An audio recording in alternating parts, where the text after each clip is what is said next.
When I first got to Houston, Dre was a like a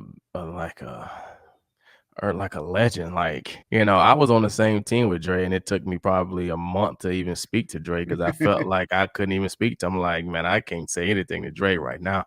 Me and my roommate, we used to come back to the room every day and be like, "Bro, did you speak to Dre today?" And it was like, "Nah, bro, not today." You know what I'm saying? He was just that, like, he had that aura about him, but he worked, man. And I remember lining up against him in practice, and I didn't talk any noise.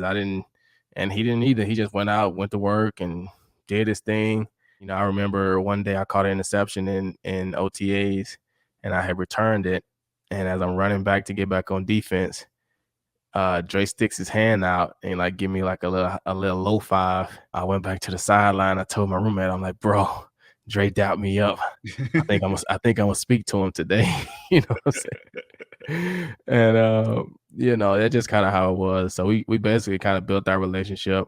I didn't come in just trying to be super cool with Dre just because he was Dre and I wanted to be, I don't know, say I was cool with Dre.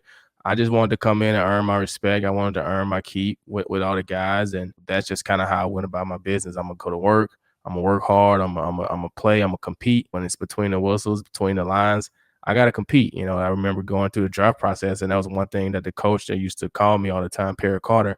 That's one thing he used to say. When he was just kind of asking me questions about the draft and stuff, he would always say, if we bring you in, you ain't gonna be scared to compete with Andre, right? Like, you ain't gonna be scared when you line up in front of Andre. And I was just like, at the time, I'm saying whatever. Nah, I ain't gonna be scared. Man, I'm ready to go. You know what I'm saying? Because I wanted to get drafted or whatever. And that first day of practice, when it actually really happened, and you line up in front of Andre Johnson, you like, oh snap! All right, here we go. This Andre. I can't be scared. I can't be scared. But oh snap, this Andre.